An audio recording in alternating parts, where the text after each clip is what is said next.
That's better, yeah. Like that? Yeah, that's better.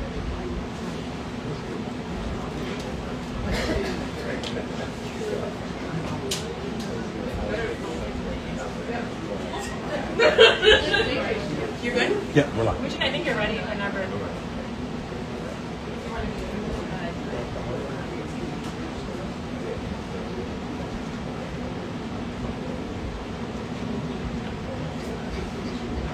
Welcome, and thank you all for joining us today. We are live in Hudson Link for Higher Education's clothing boutique, which serves the needs of incarcerated people who are returning to society. We are here today to fight for communities, not cages. Say it with me.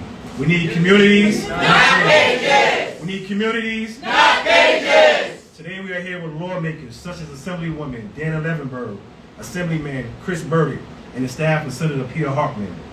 We are also in attendance with community leaders and families separated from incarcerated loved ones in this holiday season. And we are here to urgently call for much-needed sentencing reform in 2025. With rallies across the New York State and New York City, Rochester, Long Island, Westchester, Buffalo, and Albany, we demand the passage of legislation that will bring hope and reunite families. With rallies over 100,000 children in New York State have an incarcerated parent. 70,000 of incarcerated women are mothers. This system creates neither safety nor justice. Instead, New York's outdated sentencing laws have driven mass incarceration and decimated communities all across New York State. But now is the time for change. Now is the time to honor and reunite families. We are calling for the passage of 3 bills: the Second Look Act, the Earned Time Act, and the Marvin Mayfield Act. The Second Look Act provides a mechanism for judges to review and reconsider excessive sentences. The Earned Time Act encourages rehabilitation by allowing incarcerated people to earn their way home through good time and merit time programs. The Marvin Mayfield Act eliminates mandatory minimums, allowing judges to consider the individual facts of the case.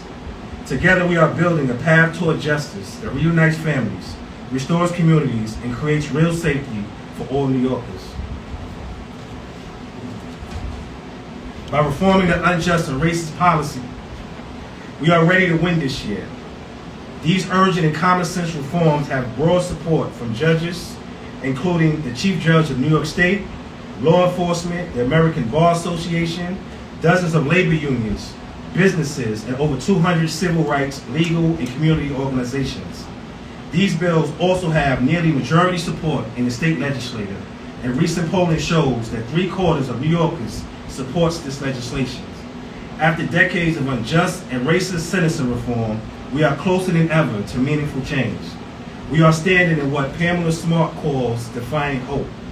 Pamela, a leader and minister incarcerated at Bedford Hills Correctional Facility, writes, "Defiant hope is an intentionally courageous protest. The defiant hope strengthens us, transforms us, and carves hope out of hopelessness. It makes a way out of no way. It lights the path for us to keep fighting for freedom and justice." This fight is personal. I am Mujahideen Muhammad, and I'm here today because of my experiences with incarceration. At the age of 19, I was arrested for a grievous crime and sentenced 1 year later to 25 years to life. Midway through 24 and a half years of incarceration, I woke up and decided to expend all of my energy and efforts into improving through education. During this awakening, I was fortunate to partake in the Hudson Link Mercer University College program at Sing Sing Correctional Facility. This program granted me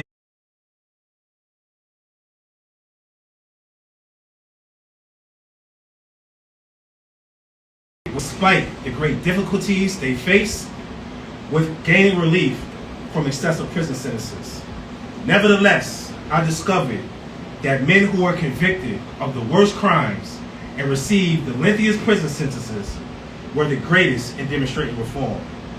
It was clear by their extraordinary actions that they understood the magnitude of the harm they did to others, and they were embarking on a remarkable journey towards growth and rehabilitation. These men, along with many incarcerated people across New York State and all over the country, understood that it was their responsibility to do all that they can to make themselves deserving of a second look. And in the process, they became beacons of light who benefited all those around them. The essence of second look legislation is that a sentence once imposed does not remain just, necessary, and appropriate in perpetuity. Why? Because when people clearly demonstrate reform, they should not be judged by the worst things they have done in perpetuity. There are many incarcerated individuals who are not wrongly convicted, but wrongly sentenced. These individuals are worthy of a second look, and it is for the betterment of our society that we grant them this. By doing so, we are accomplishing two significant things. We are addressing history by reforming unjust and racist policies from bygone eras, and we are bettering our future by granting relief to incarcerated people who have changed their lives and become essential to the revitalization of our communities and the health of our society. That's right. Thus, granting second chances to incarcerated people who have transformed themselves is instrumental to creating a better future in America. Today, we are honored to hear from directly impacted people, advocates, community leaders, and legislators who stand with us in this fight. At this point, I'm glad to welcome our first speaker, Leon Davis, a PhD student in public health at Columbia University.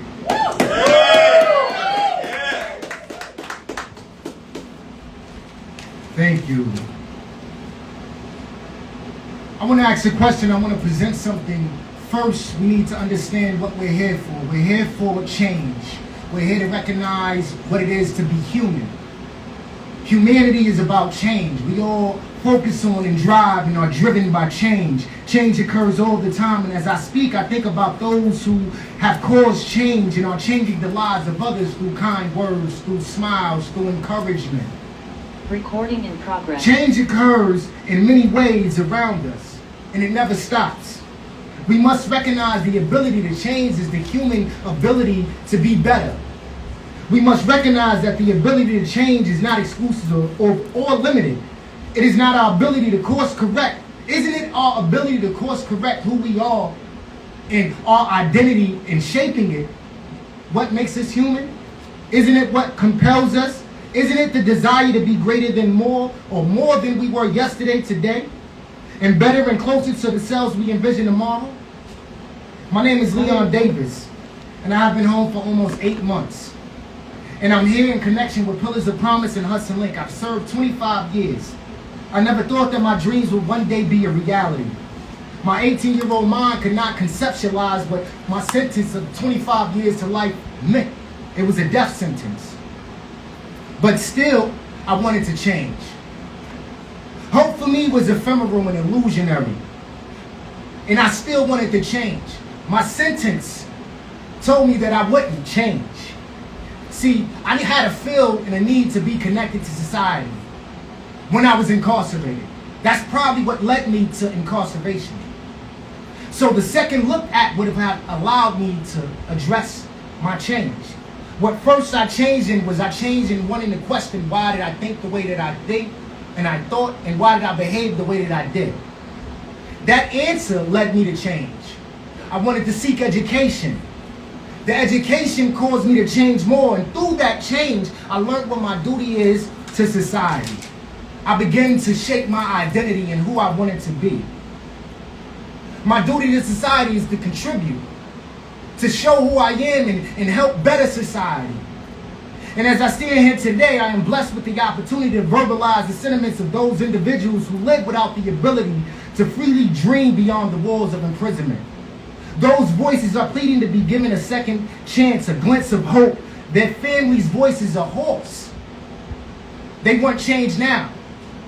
James Baldwin once said, "We will not be free as humans until they are free." Show me your society, its prison, its jails, and I'll tell you about it. Today I speak about 2 legislative bills for which we must support, and I will inform you why they impact us all. The first is ending minimum mandatory sentencing, and the second look at is number 2, and 3 I will explain why. Most crimes, to my first point, are situational. The ability to use discretion on situations is something we entrust people with. We entrust our postmen to figure out our questionable handwriting and where this postage should go. We trust the pilot to fly the plane based off of his experience. We might even have read up on aviation, but we still trust this person in their judgment. And we also trust our judges. At least that's what we say. We entrust carpenters and electricians to use their experience and their discretion. We don't trust our judges to have the same ability. By ending mandatory sentencing, we are seeking to allow judges who are entrusted because of their experience to use their discretion to determine who and what is applicable to what situation. The voices behind the wall I speak for will want me to talk about stages and phases. Stages and phases is their ideology that permeates the prison walls for those who wish to change and are on that path. It's talking about how I did something in that stage, in that moment. It's a stage, and the next phase is for me to surmount that, to change and better myself, to grow from it. However, if we're not giving a second look, if we're not presented with that opportunity of being respected, a lot of us think respect means to give someone my encouragement and my ideology, my accolades. No, respect is a Latin word. Re-inspect, someone worthy, redoing it over again. Inspect is a look, someone worthy of a second look. And to my final point, why now? The identity of America is being shaped for tomorrow. We must allow for redemption and the ability to change and grow and use one experience as a metric system for sentencing. We must not just talk about change, but must live it with our actions. James Baldwin once wrote in Down at the Cross, what time will bring Americans is at least their own identities. It is this dangerous voyage, and in the same boat that Americans make peace with themselves and with the voiceless many gone and the many thousand gone before them. These are the prison voices, the incarcerated families that are asking for communities, not cages. Communities. Not cages. Communities. Not cages. Thank you. I would like to introduce our second speaker, Wilfredo Larraquinte, advisor of the Pillars of Promise and work readiness instructor at a better opportunity for tomorrow. Yes. Thank you, everybody. And it's a pleasure to be with all you fine people in the audience. One clear theme that seems to be coming out is the word community. So, for the age-old mantra, it was recognized that it takes a village. So after 10, 15, or 20 years in the penitentiary, it now takes a village to now bring these people back and to let them embrace their habilitative process. The reason why I never use re is because most of us have been marginalized or been victims of a lot of government institutions long before we ever became a part of the criminal justice system. So when it comes to this, according to the Vera Institute, it costs nearly $70,000 per year to incarcerate a person in state prison with an annual prison system price tag of $3 billion. That's $3 billion that are being allocated to house people that have been victimized by government institutions. And there are a lot of collateral consequences behind me, and there are a lot of family members that are holding up signs that would love to hold their loved ones for the holidays. So I definitely want to be able to go ahead and shout the sentiments, and that I stand with you in solidarity as someone that did 20 years in the penitentiary. With that being said, we'll talk about these two particular bills and the support that we need. And the support is growing. There are rallies all over the state of New York, and I remember when there weren't a lot of people that would be able to stand behind me. But the Second Look Act is one that's most important.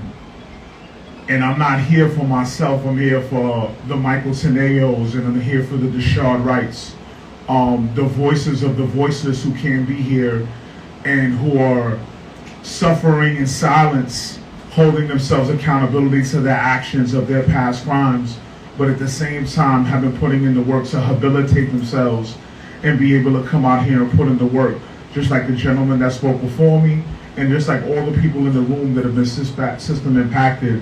I want to go ahead and give you a round of applause for the work you do.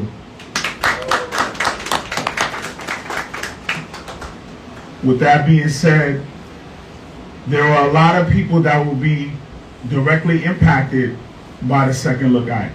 The ability to go ahead and look at your body of work that you've done in spite of being in a dark, lonely, dreary place. A lot of times you need to find those lemons and you need to find that sugar within yourself to make that lemonade, so you go ahead and be able to work around those lemons that life has given you. So with that being said, I never want to re-victimize the victim or the victim's families, but I refuse to be defined for one act that happened in my entire existence. I'm not that person. I'm no longer that person, and I refuse to ever partake in those actions for the rest of my time. And I work tirelessly to make sure to give back to the movement, give back to the work, to make sure that everyone coming behind me has a better opportunity to become a free man and be able to be productive within society. I mean, we talk about redemption and we talk about second chances. That's what America's based on, isn't it? So all of a sudden, why is it that it doesn't apply to this particular demographic of population? So it's very interesting to realize that this particular act kind of offsets a lot of the systemic racism that a lot of people don't want to talk about in government. Even the Marvin Mayfield Act, it kind of washes away a little bit of the sins of the Rockefeller Act. Someone that of a Caucasian part can go ahead and have a possession of powder, but all of a sudden when it's a Latinx or it's a African American person that has a possession of crack cocaine, the sentences were enhanced. So this kind of sort of gives an opportunity to look at mitigating circumstances with the Marvin Mayfield Act in order to kind of offset a lot of atrocities that have been going on within the black and brown communities for generations, and kind of get rid of that generational trauma that we've all been experiencing at the hands of these government institutions. And then finally, one that is very particular to me and near and dear to my heart is Earned Time Act.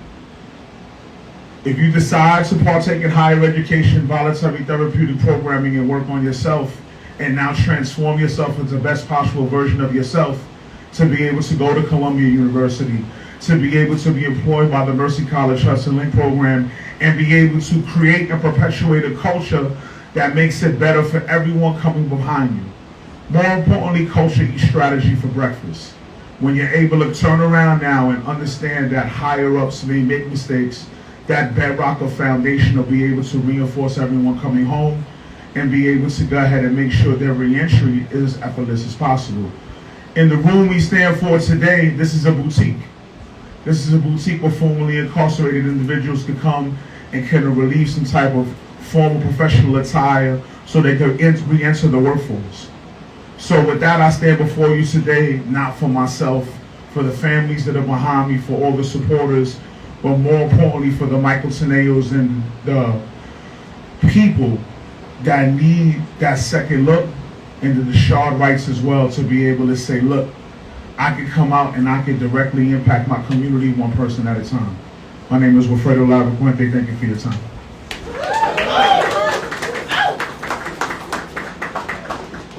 Communities, Not cages! communities, Not cages! I'm honored to welcome the great Dana Levenberg, Assemblywoman from the 95th District.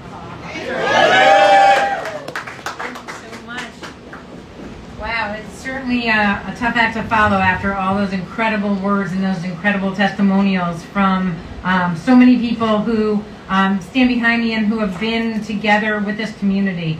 I've had the pleasure of representing Ossining for many years, and as a result, Sing Sing and Hudson Link is here, and so many of the programs that benefit the men and women who are in cages, basically. And we know, and we have seen, I have personally seen how people have been able to rehabilitate, and how they've been able to change, given the right opportunities, given the right resources when they are behind bars. And really seeing the transformation that so many of these men and women have experienced, knowing that they are ready to be part of society, to be productive members of society, to actually improve society, because so many of them give back to the community by helping to educate and wanting to change people's lives before they maybe go down a path or before they are incorrectly incarcerated, which in many cases, so many people have been, incarcerated without just cause. So knowing all of this, and also knowing the results that we've seen from the last election, and knowing how kitchen table issues are so important to people, and knowing that $70,000 a year is spent on housing those who are incarcerated and $3 billion a year on our prison system, we can do and we must do much better. These three bills are giving us an opportunity to start our session off on the right foot, to really make progress in the areas that we need to make progress in, to address systemic racism, to make sure that we give people second chances, and to make sure that we do it fairly and honestly, and allowing people to have hope. And we know we can do that with these three bills. We know that we can do that because we've seen this community come through so much and be so much better than they were before, than many of us are today. They represent the best of the best, and I am so proud to be able to represent this community here and to stand behind these three bills. And we know we're going to get them over the finish line. Communities, not cages. Thank you. Thank you, Dana. Well, once again, it's my honor to represent another assembly person, Assemblyman Chris Burdick, representing the 93rd District.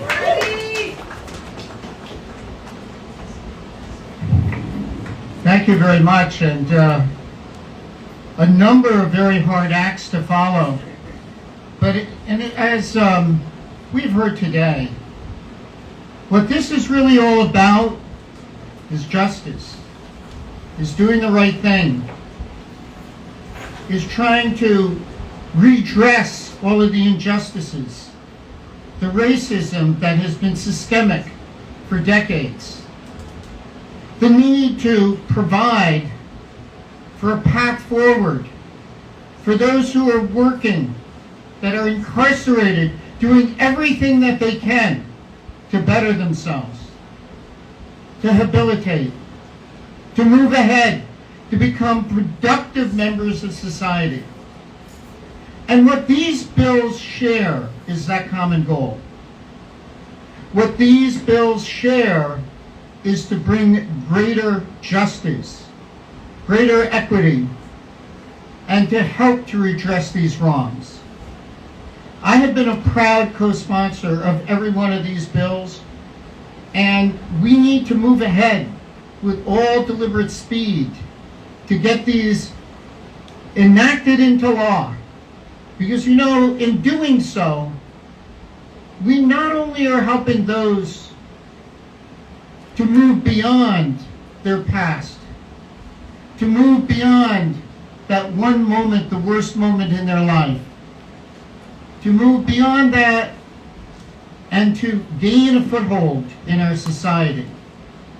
It's not just about the $70,000 a year. It's not just about the $3 billion that we spend on our correctional facilities. It's about doing that justice. And in so doing, we also provide for a much safer society.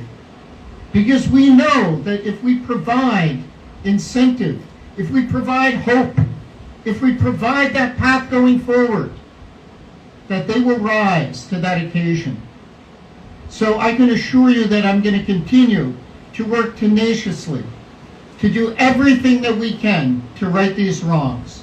Communities! Not cages! Communities! Not cages! Communities! Not cages! Thank you so much. Thank you a lot, Chris. Our next speaker is Jeannie Cologne, Bronx community leader at Releasing Asian People in Prison.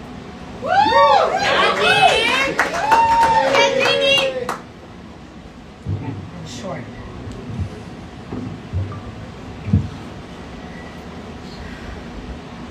I don't know what to say. I don't think there's enough time for me to speak on the issues that are taking place in our society today. My name is Jeannie Colon. I'm an impacted wife with a husband who has served 25 years out of a 30-year to life sentence since he was since the age of 17. There are too many youths that have been incarcerated and are languishing behind prison walls, still to this day, doing decades of time when clearly they have habilitated themselves. They've even created programs behind the walls, and I think that there's many formerly incarcerated people behind me that are a testament to the great work that these men and some women have done behind the walls to come to their communities and be impactful to our youth, to make sure that they don't lead the same life that they once led when they were younger, and kind of show them the way in just trying to stay out of trouble and doing something great for their communities. If these bills were enacted years ago, that would have meant that my husband would have had an opportunity for a second look. Still this day, he probably has an opportunity to earn some time back because he is involved in programming inside, just like so many men behind the wall. Sing Sing is an amazing testament to most of the men that have come out of that prison that are doing phenomenal things out here, and some of them are here present with us today. I speak not only for myself as an impacted wife, but for all those mothers and children of incarcerated loved ones behind prison walls that want to be reunited with their loved ones, with their mothers, their grandmothers, their fathers, their uncles, their brothers. So many amazing people behind the wall that don't deserve to die behind the wall. 1 in 3 people die behind the wall every day. That's just not right. And so I am asking everyone who is watching, who is listening, please reach out to your legislative leaders, impose on them to please support these bills, the Second Look, the Marvin Mayfield Act, and the Earned Time Act. These are all very, very important laws that need to be passed. They need to be passed now. There's majority sponsorship. This is going to save a lot of lives. And we need to stop the fear mongering and stop listening to fake news about how people are being released and coming out to society to continue to cause harm, because that is just so far from the truth. People that are formerly incarcerated, that are doing long times behind the wall, are coming out here and they're doing great things. They are violence interrupters, they're credible messengers, and by the way, these are terminologies that were created behind the wall. A lot of these men and women don't get credit for all the programming and all the programs that they've created, and someone else has taken full credit for it, but they're programs that work and that are still continuing to this day in docs. And so I urge everyone to please reach out. Let's get the support. Let's get these bills passed in 2025. We need to get these done and get our loved ones home where we can be reunited with our families. Kathy Boudin always said, hope is what sustains us, or something along those lines. So we hope that these bills pass, and faith is going to sustain us, and together we can do amazing things. Thank you for having me here. Communities, Not cages. communities. Not cages. I'm happy to introduce our next speaker, Jose Rodriguez, advocate for community safety and communities, not cages. Woo! Thank you all for having me here today. My name is Jose Rodriguez. I was currently serving a 42-year sentence for operating as a major drug trafficker. Just 6 months ago, my sentence and conviction was overturned. I was resentenced to 15 years, and I served 14 years based on good behavior, thanks to Hudson Link and a college degree, kind of helped me get out sooner. Right? And so on that testament, I first want to touch on the Marvin Field Act. Marvin Mayfield was my friend. What I'm going to show you here is a JPEG tablet that most incarcerated individuals have in their cells right now. This is what it looks like. And I actually have Marvin Mayfield's last message. Unfortunately, he never replied. He had passed away. I just want to read out the poem. The poem is called Mail Me. Where am I? I can't see. I can't smell. Inside an envelope, inside a box. Inside is always dark inside. I'm traveling here, traveled there, stopped here, stopped there. Lost and shuffled everywhere. Lost in prison mail. No one can tell. Where am I? I am open, sometimes closed, other times remembered, oftentimes forgotten. Mostly throw around, where am I going now? Prison mail. It's been a while. I've not been picked up in a while. I'm forgotten yet again. Mail is late today. Mail me. Please don't forget to mail me. And I received a message later on from Tanya, who is a leader of the community in our Cages. And at this point in time, I was feeling suicidal. I had not got, my conviction and sentence was not overturned yet. And the only person that was giving me hope was Marvin Mayfield. He would give me hope, he would write me, he would tell me, listen, I need your messages, I need your poems, just write me, I'm going to Albany, I'm going to talk to the legislators, the senators, assemblymen, and I will write them back. There are people right now that felt the way I felt in 2023, suicidal. They have no hope. They don't have a Marvin Mayfield writing them. They don't have nobody. Had one of these bills passed, when I did my 10-year mark, I would have never missed my daughter's graduation. I would have never missed my mother's funeral. And I deserved it. I was doing right. I didn't get a misbehavior in 12 years. I was in honor block, earned housing unit. I am that guy. I am that guy that community needs. At this point, I want to share the names of the guys I left behind, and they're serving 40, 50, 60 years, over 3 decades in prison. These guys deserve a second look. These guys are in earned housing unit, what docs consider them honor individuals. You can't just get in housing unit and just walk in there and say, voila. That's not happening. You have to behave. So I'm going to read it out, and I want to show it to you. These are the names I took before I got released on November 29th. Peralta, 94A 0690, 33 years in, Mahan County. Auxili, 37 years in, Queens County.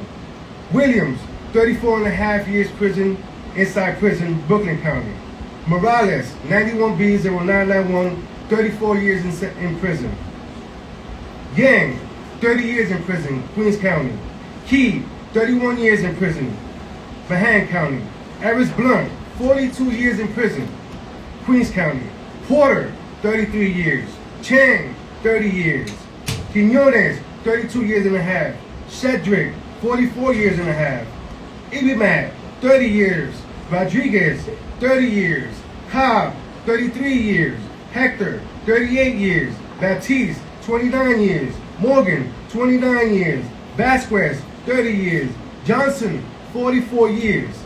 Ayala, 30 years. Catlett, 31 years. Lopez, 39 years. Chan, 30 years. Ocasio, 31 years. Mosley, 27 years. Saunders, 28 years. And Asakaf, 35 years.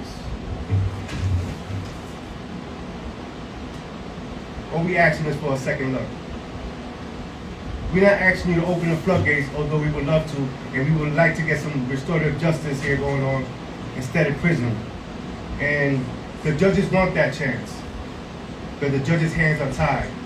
But we asking you to untie their hands. We asking you to give them a second look, and we ask you to give some hope to these guys. We don't want nobody else killing themselves or for suicide in prison. Thank you for letting me share.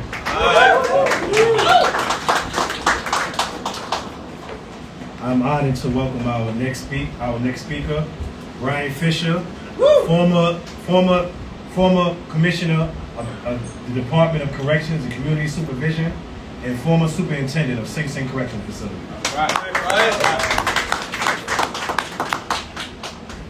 Good afternoon. The criminal justice system, as we know it today, isn't designed to deal with the individual. The system is designed to move people through the system, its system.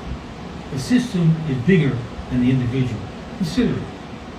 People get arrested, they get arraigned, have a trial, they're convicted, they sent to prison, parole looks at them, and they leave. The concept is to move people through, move groups of people. The reason I'm here today is because it's the new bills that are before the legislature now do something that's critical. The bills are designed to look at, or really it's designed to force the system to look at the individual. Second chance is a perfect idea. You have an individual who's been in the system for a long time, and they've accomplished things. Should they not be considered as an individual? I was thinking about all the people that I've dealt with over the years, and it dawned on me that society asks the system, prison system, to rehabilitate people. Society then demands that the individual incarcerated to be rehabilitated. And when they do, what does society do? It ignores it. Doesn't look at the individual. It says, looks at it as a statistic, as part of a group. Incarcerated person, ex-felon person. These bills are designed to stop the thinking as groups. It's required the legislature, the judges, the parole board people to look at the individual. And I think we need to support it more than before. Years ago, believe it or not, I worked in a program called the Rockefeller Drug Program. It's with the 70s and 80s. And what we did, we said anybody using drugs had to go to prison. Why? Because drugs scared people. Drug addicts scared people. So as a group, we simply took them in, and then we incarcerated them. We gave them treatment, but if you all know about drug addiction, treatment is not something easy. It took this society, it took people like who was standing behind me, to get the legislature to rethink the Rockefeller drug laws. And what happened? We got rid of them. And people left. And interesting that society doesn't want to talk about is that when we released all the people who were in there for drugs, crime did not go up. The critics thought it would. It did not happen. The same thing will occur now. If we allow more people to leave prison after rehabilitation, after they successfully change, after they've proven their change, they are not going to come back. Crime will not go up. Crime will continue to go down for another reason. Look at the people behind me. Listen to people who have stood here and spoke. These are previously incarcerated individuals.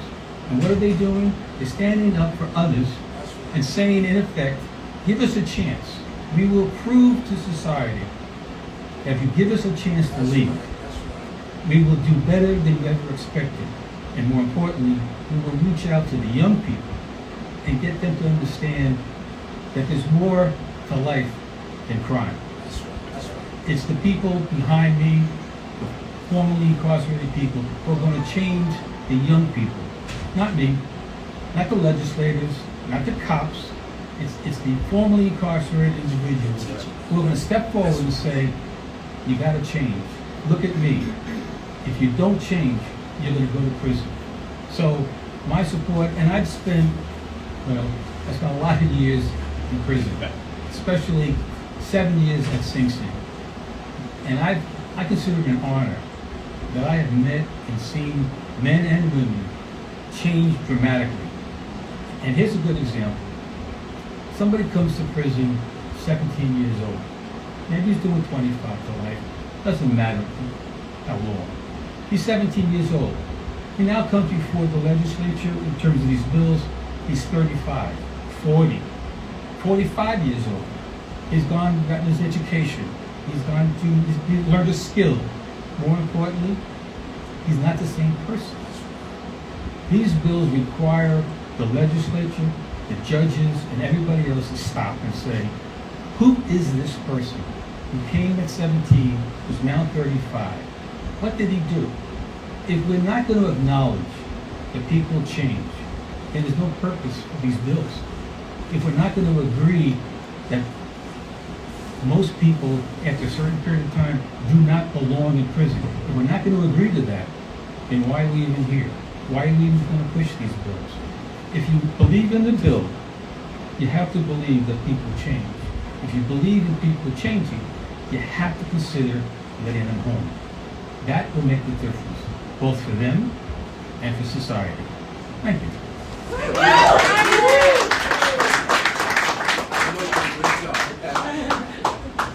Our next speaker is Jennifer Berry, case manager from Hudson Link.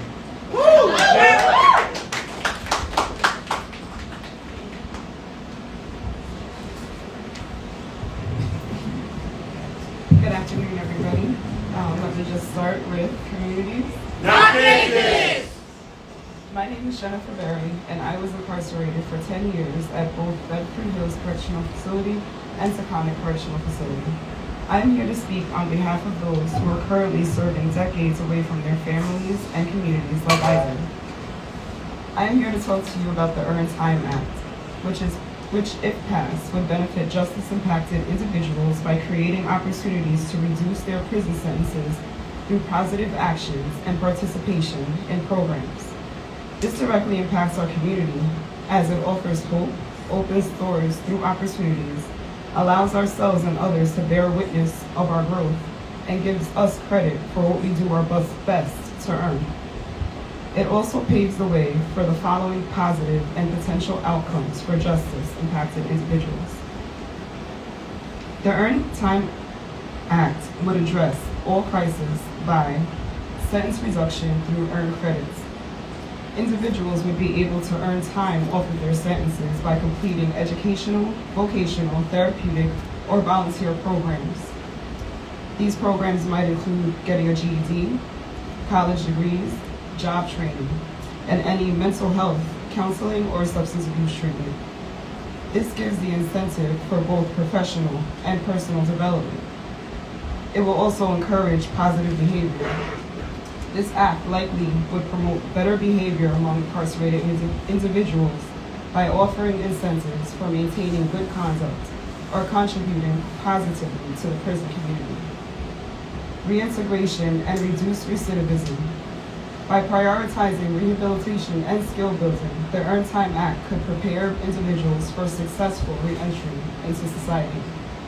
It has the potential to reduce recidivism rates, as those who participate in programs tend to reoffend less often. The restoration of dignity.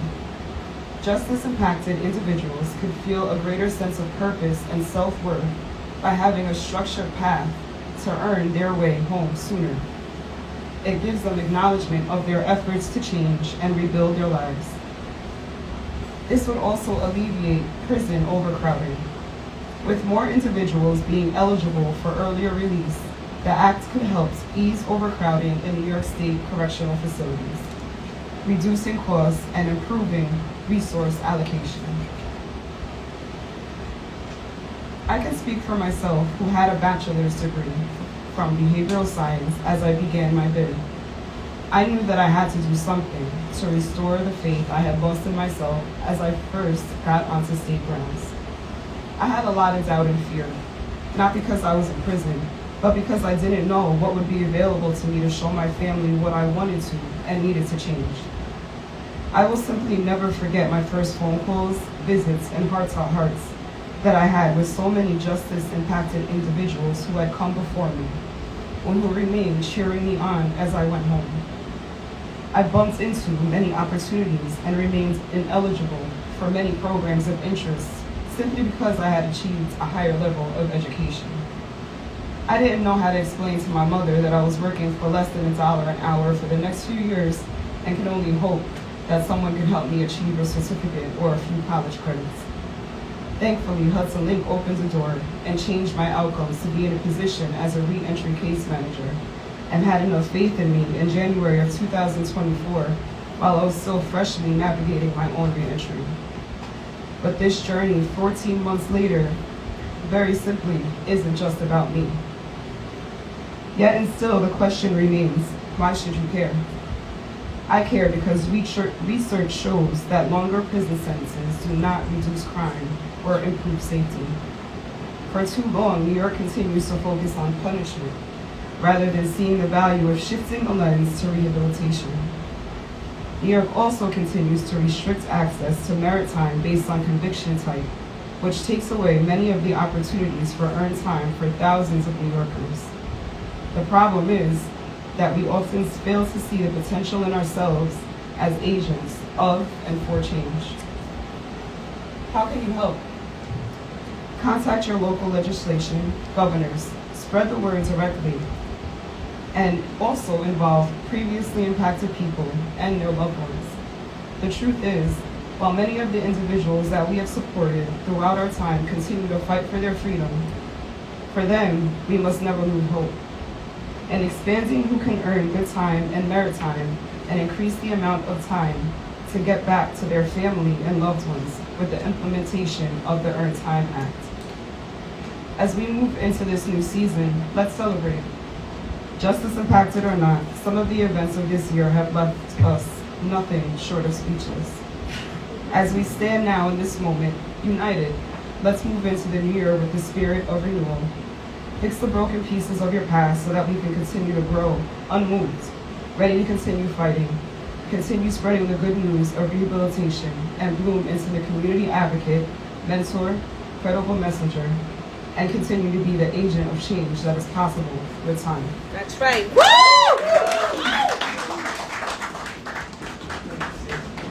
Communities. Not cages. Communities. Not cages. Our final speaker is Kevin Brooks, the downstate organizer for the Pillars of Promise. I'd like to thank Community Not Cages and Hudson Link for allowing me to give this talk. I just recently served 24 and a half years. In 2 more days, I have 9 months out back in society. I'm here to encourage or challenge the people of society to help push these bills and get these bills enacted. One thing for me personally that I had to deal with upon being incarcerated is that I had to come to terms and being accountable for failing myself as well as my family.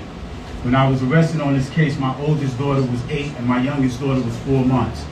Today, my baby girl is 25 years old.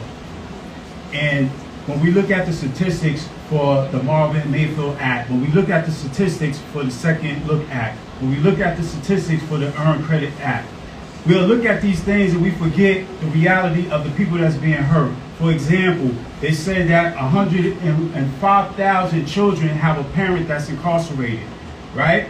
How do we fix these things? I was involved in a group called Lifeless when I was in Auburn Correctional Facility. And we had a movie program that dealt with the women of Bedford Hills that was doing an acting where they had some professional actors come in and put on a play.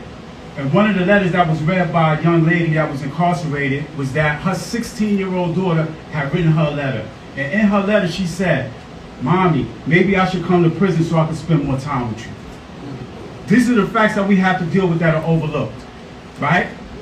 This is why the Marvin Mayfield Act should be pushed. This is why the Second Look Act should be pushed. This is why earned time credit should be pushed. When I was in Cassaki Correctional Facility working in the long-term medical unit for 2 years, I seen 13 men die. 13 men died in 25 months, right? From the age of 20 to the age of 89 for multiple reasons. These individuals were not judged by their medical conditions, they were judged by their cases. And due to how the treatment that they are going to receive. This is why they have a Second Look Act should be pushed. Because certain individuals have the right to go before their judge and ask and request, listen, this is what I have done. This is what I bring to the table. I'm not just here to say or just speak to you, I'm coming with credentials. I'm coming with proof that I have rehabilitated myself. I'm coming with proof that I took time to reflect on the harm that I've done to others as well as myself, right? And I had the opportunity this summer through the Hudson Link to do archive studies up in Albany, the cause of sickness. And one of the main things that we discovered in this archives was that over 100 years ago, we're still going by some of the same tactics that was used 100 years ago that's still in the prison system. The same thing, nothing has changed in 100 years. None of us was here then, and we still follow these same rules and regulations. When are we going to make these changes? So I challenge the people of our communities. I challenge society. Go to your legislators. Push these acts. Look at the statistics. If you don't believe what we're saying, just look at the statistics. The paperwork is there. The proof is there. We need to know why it's so important for these bills to be acted. The Second Look Act is so important for so many people because, as the previous speaker spoke, I have left many individuals behind the walls that have over 25 years served and still got 50 more years to go. This is ridiculous, and without being a homicide. So when we look at these things, we have to look at the fruit of the problem. Give these judges the opportunity to correct some of the wrongs. Their hands are tied. They sentencing them according to what Congress has pushed down, what legislators have pushed down. So they just following the rules. So we're asking to follow a new rule. Follow new rules or laws that we need to be enacted to give people the second chance, give people earned time credit, and look at these bills and see how effective they can be. Once again, I thank the people for the opportunity. Hudson Link, community and not cages, for giving all of us the opportunity to talk to the people and community. Not cages! One more time, communities! Not cages! This was a great event. I think we got comprehensive insight on why we need this legislation, passed. We want to thank all the people that came out today, from the legislators, activists, community leaders, and community stakeholders. Before we close today, take a look at the postcards that we're passing around. There's a QR code to contact your legislators and demand that they stand with communities, not cages. Before you leave, take a few moments to email, tweet, and call them. And make sure you go to Communities Not Cages social media pages on Instagram and Twitter at the handles communities/New York, and register for our February 4th Advocacy Day in Albany. Tell your friends, your family, and your neighbors to join us. Hundreds of us will be coming together to march through the halls of the concourse, hold a rally and press conference, and meet with our legislators to bring our people home. We need you there. This is only the beginning. Our push begins now. Communities, not cages! Communities, not cages! Thank you all for coming out. Thank you to our MC, who also was the co-organizer, did an amazing job. We want to get together and take a group picture before everyone leaves. So Stanley, can you direct us where you want us for a group picture? And thank you to our photographer. Okay. What do you want us to do?